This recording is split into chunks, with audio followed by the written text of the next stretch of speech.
था आपका श्री शक्ति क्लासेज में विद्युत धारा चैप्टर में। आज हम अध्ययन करेंगे प्रतिरोधों का संयोजन, श्रेणी क्रम और समांतर क्रम के मतलब हम प्रतिरोधों को किस प्रकार से वो श्रेणी क्रम में जोड़ सकते हैं और किस प्रकार से हम समांतर क्रम में जोड़ सकते हैं। तो आज का हमारा टॉपिक रहेगा पहला प्रतिरोधों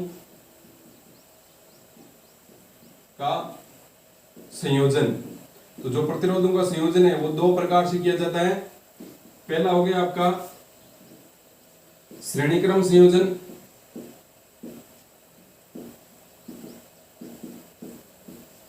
दूसरा हो गया आपका समांतर क्रम संयोजन।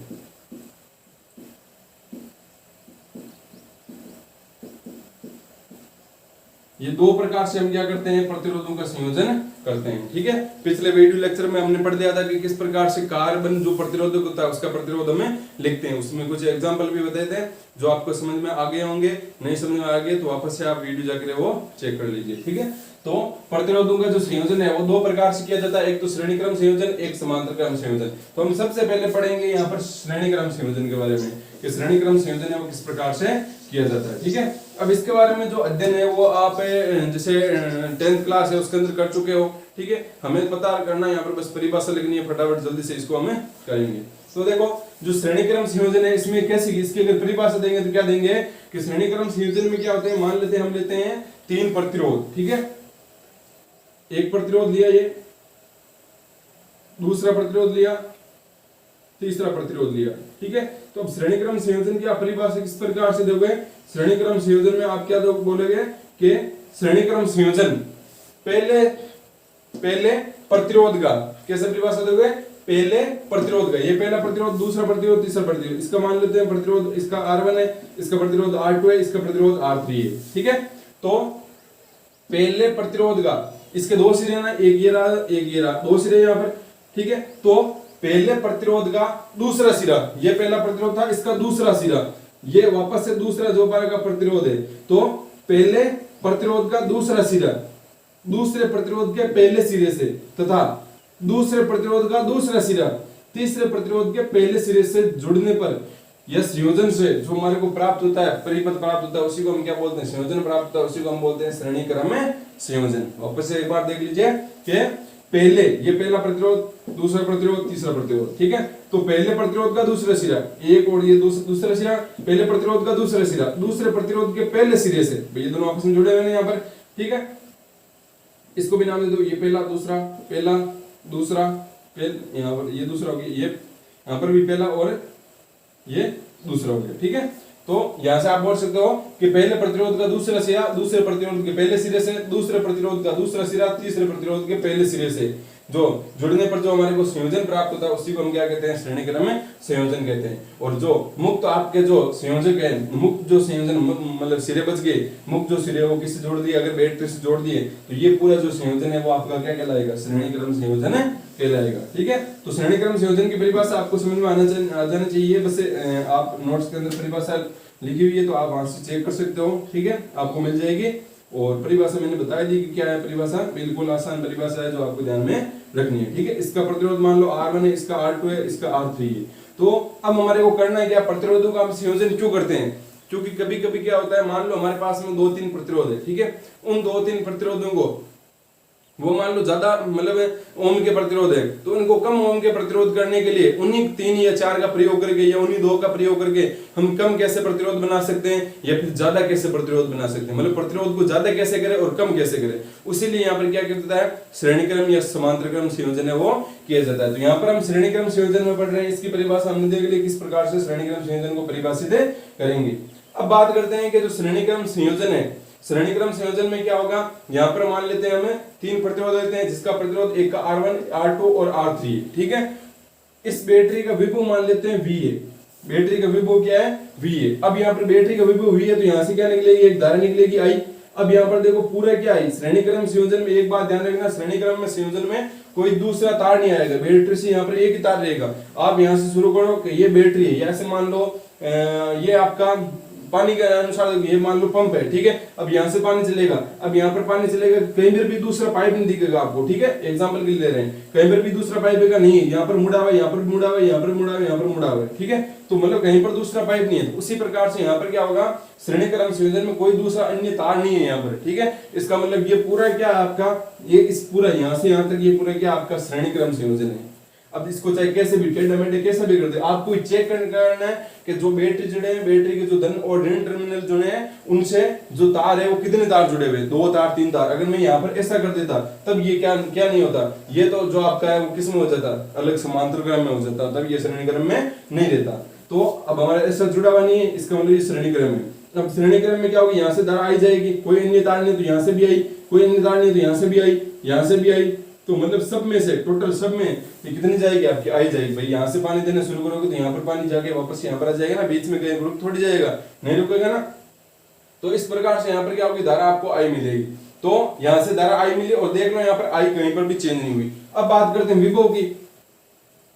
तो इस पहले प्रतिरोध के सिरों के मध्य विभव कितना होगा, देखो यहाँ से देखो एग्जाम्पल के लिए, यहाँ पर आपका कितना विभव था, V था, और यहाँ पर कितना था, 0 था। इसी वजह से भाई विभवांतर की वजह से तो यहाँ पर क्या चलती है, आपकी धारा चलती है ना, तो यहाँ पर विभव में अंतर था, मतलब माइनस और प्लस पर विभव में अंतर था। अब यहाँ पर वोल्टेज V है, ठीक है, अब वोल्टेज V जाएगा यहाँ पर, तो यहाँ पर क्या होगा, कुछ वोल्टेज यहाँ पर ड्रॉप हो जाएगा, मतलब कुछ वोल्टेज का पतन हो जाएगा यहाँ पर।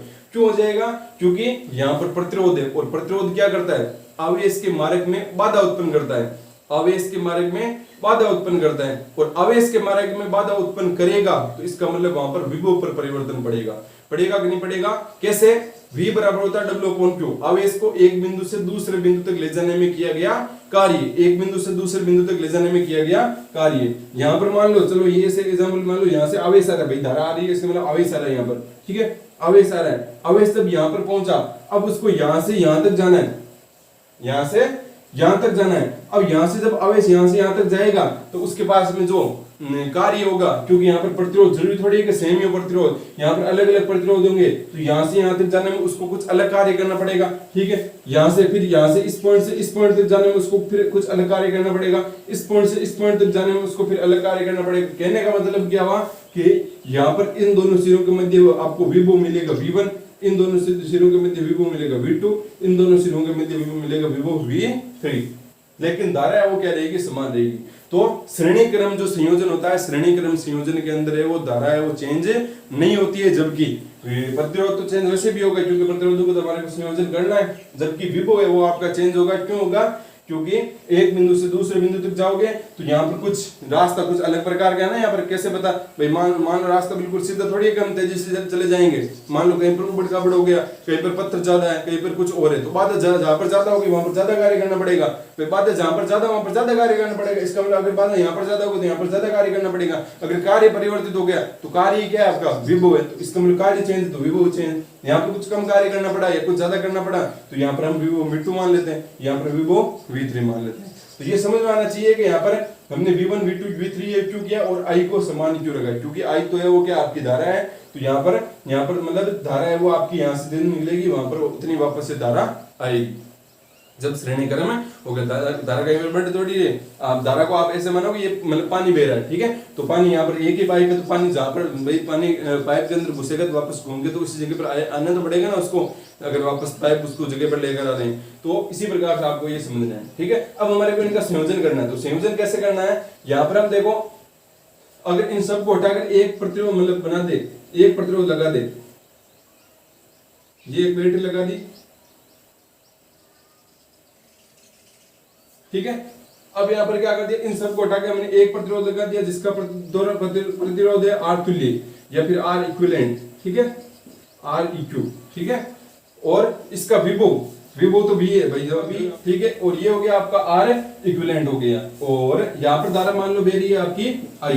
अब इसके लिए आप ओम का नियम लगाओगे तो यहाँ पर ओम के नियम से क्या होगा, V बराबर I R इक्विवेलेंट या R तुल्य, ठीक है, V बराबर हो गया I R इक्विवेलेंट, ये आ गया आपका ओम के नियम से, ठीक है। अब चूंकि आपको ध्यान है यहाँ पर कि जो आपका विभव है V है वही तो जाके यहाँ पर किस में बंटा, आपका V1 V2 और V3 में गया ना भाई। यहाँ पर मान लो आपने बैटरी के पास में क्या होती है, ऊर्जा होती है, ठीक है, जो भी बैटरी होती है उसके पास में क्या होती है ऊर्जा होती है। तो मान लेते हैं इसके पास में 9 जूल ऊर्जा थी। अब यहाँ पर जो भी आवेश चलेगा वो कितनी ऊर्जा लेकर चलेगा, 9 जूल ऊर्जा लेकर चलेगा। लेकिन यहाँ पर कुछ बाधा आई, बाधा कितनी आई, यहाँ पर मान लो ज्यादा कुछ बाधा आई, तो यहाँ पर मान लो उसने ऊर्जा खपत कर दी 3 जूल, यहाँ पर ऊर्जा उसने खपत कर दी 4 जूल, यहाँ पर ऊर्जा खपत कर दी 2 जूल। तो यहाँ पर कितना हो जाएगा, ये सारे देखो 3 4 और 2 कितने होगी, 9 जूल है ना। इसका मतलब जितनी ऊर्जा यहाँ पर होगी उतनी ऊर्जा यहाँ पर खपत होगी। कहने का मतलब V तो किस में बंटा है, V1 V2 V3 और किस में बंटा है ना। तो यहाँ पर आप लिख सकते हो चूंकि V किसके बराबर है, V1 plus V2 plus V3 के बराबर है यहाँ पर। अब यहाँ पर आप क्या लिखोगे, V, चलो यहाँ पर मान लिखते हैं अभी कि पहले जो आपका प्रतिरोध उसमें ओम का नियम लगो। तो पहले प्रतिरोध में ओम का नियम, धारा आपकी I बेरी है इसमें से, और इसका जो प्रतिरोध है वो कितना है आपका, प्रतिरोध है R1, विभव है V1। तो ओम का नियम लगो, V1 बराबर क्या होगा IR1, भाई I को तो मैं I1 नहीं लिखूंगा ना, तो यहाँ पर V1 बराबर IR1। ठीक है, अब उसी प्रकार से आगे बात करते हैं दूसरे प्रतिरोध के लिए। तो क्या होगा, V2 बराबर IR2, इसमें से भी धारा I वेरी, भाई श्रेणी क्रम संयोजन होगा तो उसमें क्या होगा, धारा है वो आपकी I रहेगी, चेंज नहीं होगी। V3 बराबर क्या होगा, V3 बराबर होगा IR3। अब इन सब का मान है किसमें रख दो, ऊपर वाले जो हमने दिखाया उसमें रख दो। पहले V का मान क्या, R इक्विवेलेंट बराबर V1 का मान रखो क्या होगा IR1 plus IR2 plus IR3। अब यहाँ पर क्या हो जाएगा, यहाँ पर आप इसमें से I कॉमन ले लो तो क्या हो जाएगा, IR इक्विवेलेंट बराबर I कॉमन ले लिया बन गया R1 plus R2 plus R3। अब I से I कैंसिल हो गया तो मतलब R इक्विवेलेंट क्या आ गया आपका R1 plus R2 plus R3, और ये आ गया आपका श्रेणीक्रम संयोजन में तुल्य प्रतिरोध आ गया। ठीक है, बिल्कुल आसान था ना। जैसे हमने वहां पर किया था, जो हमने धारिता वाला चैप्टर था उसमें किया था ना, वहां पर किया था संधारित्रों का संयोजन, वहां पर थोड़ा सा उल्टा था। तो श्रेणीक्रम होता तो वहां पर C1/C बराबर 1/C1 प्लस वैसा था। ठीक है, तो यहाँ पर आपको ध्यान में क्या रखना है कि श्रेणीक्रम संयोजन होता है। श्रेणीक्रम संयोजन के अंदर क्या होता है, जो भी आपका तुल्य प्रतिरोध प्राप्त होता है वो आपको इन तीनों जो प्रतिरोध है उनसे आपको अधिक प्राप्त होता है। कहने का मतलब श्रेणीक्रम संयोजन का मुख्य उद्देश्य क्या है कि तुल्य प्रतिरोध को अधिक प्राप्त करना इन तीनों से। कैसे, मान लेते हैं यहाँ पर 1 ओम, यहाँ पर 2 ओम, 3 ओम था, तो तुल्य कितना आएगा 1 2 3 कितना हो गया, 1 और 2 3, 3 और 3 6 ओम। तो अब ये 6 ओम आया। अब 6 ओम 1 से भी ज्यादा, 2 से भी ज्यादा, 3 से भी ज्यादा। इसका मतलब जब भी आप श्रेणीक्रम संयोजन करोगे तो आपको है वो अधिक प्रतिरोध है वो मिलेगा। एक ये इंपोर्टेंट बात आपको ध्यान में रखनी है। दूसरी इंपोर्टेंट बात क्या ध्यान रखनी है कि श्रेणीक्रम संयोजन में वो धारा का मान है वो समान रहता है, विभव और उसका मान है वो क्या होगा, चेंज होता रहेगा। ये बात आपको ध्यान में रखनी है। ठीक है, ये हो गया आपका श्रेणीक्रम संयोजन जो आपको अच्छे से समझ में आना चाहिए। अब आगे करते हैं हमें समांतर क्रम संयोजन। तो उसके लिए देखो करते हैं, दूसरा हमारा है समांतर क्रम संयोजन। तो अब देखो समांतर क्रम संयोजन में हम क्या करेंगे, समांतर क्रम संयोजन में हम पहले परिपथ बना लेते हैं। देखो इसमें क्या होगा, प्रत्येक प्रतिरोध का पहला सिरा बैटरी के धन टर्मिनल से और प्रत्येक प्रतिरोध का दूसरा सिरा बैटरी के ऋण टर्मिनल से जुड़ा होता है, और इस प्रकार से प्राप्त होने वाला जो संयोजन है उसको हम बोलते हैं समांतर क्रम संयोजन। यहां पर देखो दिख रहा है कहीं पर आपको कि क्या परिभाषा होगी इसकी, कि प्रत्येक प्रतिरोध का पहला सिरा, ये लो 1 2 3, प्रत्येक प्रतिरोध का पहला सिरा किससे जुड़ा है, बैटरी के धन टर्मिनल से। प्रत्येक प्रतिरोध का दूसरा सिरा बैटरी के ऋण टर्मिनल से जुड़ा है। इस प्रकार से जो हमारे को संयोजन प्राप्त होता है उसी को हम क्या कहते हैं, समांतर क्रम संयोजन कहते हैं। इसकी मान लेते हैं प्रतिरोध R1 है, इसका मान लेते हैं R2 है, इसका मान लेते हैं R3। अब यहाँ पर बात करते हैं, यहाँ से इसका विभव मान लेते हैं V। अब धारा कौन सी जाएगी, यहाँ से I जाएगी, यहाँ से I जाएगी, यहाँ से आपकी I जाएगी, लेकिन यहाँ पर देखो कितने तार हो गए, 3 तार हो गए। तो इसका मतलब यहाँ पर I1 I2 I3 जाएगी ना। ऐसा थोड़ी मैं यहाँ से भी I भेज दूं, यहाँ से भी I भेज दूं, यहाँ से भी I भेज दूं, ऐसा नहीं होगा ना भाई। कहने का मतलब कैसे समझो, यहाँ से मान लो 5 लीटर पानी दिया, 3 पाइप आ गए, तो ऐसा थोड़ी होगा कि तीनों पाइप से 5 लीटर पानी जाएगा। मतलब 5 लीटर दिया और 15 लीटर पानी चला गया, ऐसा थोड़ी हो सकता, संभव ही नहीं है यहाँ पर। तो इसका मतलब यहाँ से अगर आपने I धारा दी तो वो I1 I2 और I3 में बढ़ जाएगी। ठीक है, अब यहाँ पर R1 है तो हम इसको क्या देंगे, I1 दे देंगे, इसको I2 दे देंगे और इसको क्या दे देंगे, I3 दे देंगे। ठीक है, अब यहाँ पर समांतर क्रम संयोजन में वो धारा चेंज होगी, श्रेणी क्रम संयोजन में धारा नहीं चेंज होती थी। अब यहाँ पर जो विभव रहेगा, यहाँ पर क्या रहेगा आपका विभव v रहेगा, यहाँ पर विभव v रहेगा, मतलब यहाँ से यहाँ तक जाने में समान कार्य करना पड़ेगा, यहाँ से यहाँ तक जाने में समान कार्य करना पड़ेगा, यहाँ से यहाँ तक जाने में समान कार्य करना पड़ेगा, मतलब विभव है वो आपका सब जगह पर क्या रहेगा, समान रहेगा। अब आप सोचोगे कि श्रेणी क्रम संयोजन में बताया था कि यहाँ पर कुछ प्रतिरोध है वो अलग अलग है, तो सब में अलग अलग कार्य करना पड़ेगा, यहाँ पर भी अलग अलग कार्य करना पड़ेगा, लेकिन उसको संभाल कौन लेगा, उसको I1 I2 I3 संभाल लेगा। ठीक है, तो यहाँ पर I1 अगर यहाँ पर प्रतिरोध ज्यादा कुछ कम है तो I1 है कम ज्यादा कुछ हो जाएगा जो भी है। ठीक है, तो यहाँ पर कहने का मतलब I1 और I2 I3 चेंज हो गए तो V और V को है वो क्या रहना पड़ेगा, समान रहना पड़ेगा। भाई एक एग्जांपल के लिए मान लो बोलते हैं ना कि भगवान है वो क्या करते हैं, बोलते हैं कि भाई सारे दरवाजे है वो बंद कर देते थे, एक खोल देते हैं, उसी प्रकार से एक तो खुला रहेगा ना दरवाजा, तो यहाँ पर भी सारे बंद थोड़ी करेंगे, सारों को है वो क्या नहीं क्या करेंगे, समान अलग अलग थोड़ी करेंगे, यहाँ पर तो एक को तो समान रखेंगे यहाँ पर। तो उसी प्रकार से यहाँ पर V हो गया। अब मैं इसको सबको मिला के एक तुल्य परिपथ बनाऊं तो कैसे बनाऊंगा, यहाँ पर एक परिपथ बना देता हूँ और यहाँ पर लगा देता हूँ एक बैटरी जिसका परिपथ हो गया R इक्विवेलेंट हो गया, इसमें धाराधारी I और यहाँ पर V हो गया V।